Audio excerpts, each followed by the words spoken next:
we talked last week about digital marketing and what that really meant, because it's not your Facebook page. I mean, realistically, your social media marketing isn't even just your Facebook page. So we talked about that last week. If you haven't seen it yet, maybe I'll link to the video after I'm done in the comments. But we talked about that, and I thought about some things since then. It's been on my mind a lot because we're launching BAM, and I'm having a lot of conversations around digital marketing with people. And I thought there's one thing consistently missing when I see people who are struggling to find success with their online marketing efforts, whether that's social media or their email automation sequences or their their Facebook ads or any piece, their website copy, any piece. There's one thing that I can point to that is consistently missing. And if you have ever listened to me talk about marketing, be it social media or email or digital or online or in person or any of that traditional, any of it, I'm not going to say strategy. I'm not going to say ideal client. Those things are often missing as well. But the thing I want to talk about today is the personality.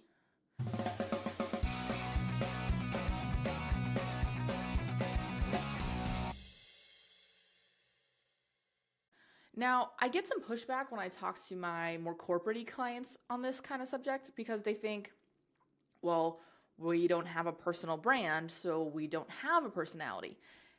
And that is false. All brands have a personality. That's why so many brands have like mascots or logos that you see over and over again. Great example, Wendy's, Geico, they've got the gecko, Progressive with Flow. Even if you think about like the Honda commercials, you always see like the Honda guy sales, and they always have not just visually in their clothes the same look, but they all kind of look the same. They all have a very specific cadence to their voice and a specific language.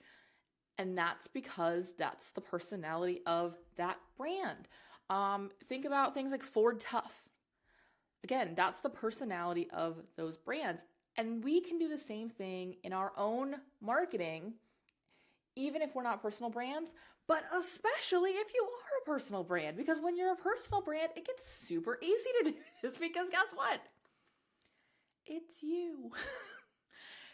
As much as we want to make it about our ideal clients, and we always should, we should be coming from a place of making it about them and not us. Absolutely. But you got to do it with your flair.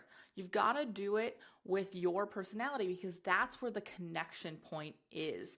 And so when people talk to me and they're like, my Facebook ads failed, and I'm looking and I'm going, okay, great. You had copy that was pretty good.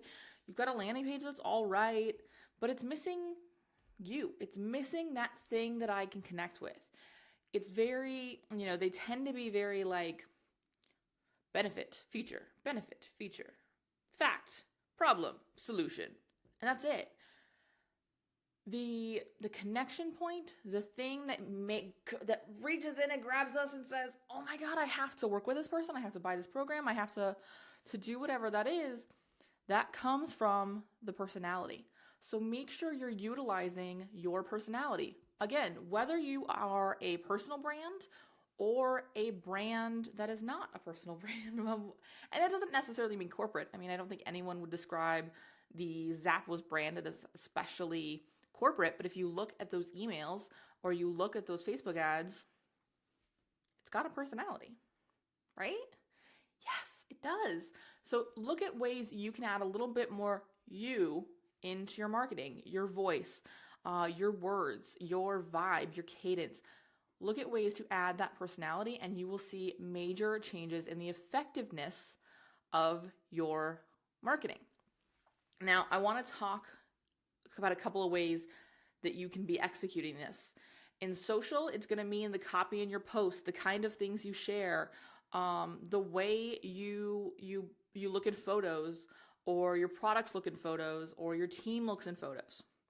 In email, I find a lot of times it's about shifting from a really structured template to a little bit more personality. And that doesn't mean letting go of your template. If you really like the template and it's tested well for you and it's doing really well, keep it, absolutely.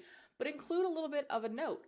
One of our clients who we handle their email marketing for, we actually just made a very small change, which is instead of the from name being just the company name, we have it as the CEO's name from the company name, and that's what gets delivered in their inbox. And it actually increased our open rates. And it starts with a little note from our CEO, and that really allows them to, again, have that connection point, have that touch point of, oh, hey, yeah, this is a personality. This is a thing I can connect to. Again, whether you have a personal brand or not. When we're talking about your content, present your content as if you're sharing it with one person. Because guess what? Even though 1 million people might read it, all of those people want to feel like they're the only one you wrote it for, or the only one you made that video for, or the only one you recorded the podcast for, whatever it is. So change things like you guys, or hey everyone, or things like that to hello, and you, and us, and we. Build that connection in with those word choices, and again, let a little more of you come through. Now, I will say that you don't have to be like 100% you all of the time, all facets of your personality. There are absolutely things about my personality that maybe you guys don't always see in my content. For example, in my real life, I swear a lot more than I do in content. I tend not to get particularly angry in my copy or my email, because it's just, I don't like to infect the world with negativity. There are some things that are mine. You won't see a ton of my kid or my family. You'll from time to time see Charles because he works with me. If you follow me on Snapchat or you ever watch Instagram stories, from time to time you'll see the kid. But that's it. So it doesn't have to be every little bit of your life. You guys don't get a play-by-play of my day. That's not the same thing. However, I do use the kind of words I'm going to use. I talk about the stuff from my perspective. I share my opinions, and I generally try to tell you when something is fact and when it's my opinion, because unlike the rest of the internet, I don't think my opinion is always necessarily the fact. But I am me. I show up here and I'm transparent and I talk to you and not at you. And so find ways in your content that you can do that. Be more inclusive with it, because that's really going to allow you to have that connection. And we buy things, and you've heard this from every speaker at every conference that you've ever heard talk about sales or marketing. We buy based on know, like, and trust. And if we can't connect, we can't find out about them, and we can't get to know them. We can't start to like them, and we certainly can't start to trust them. So build those connection points. And that starts with being a little bit more you.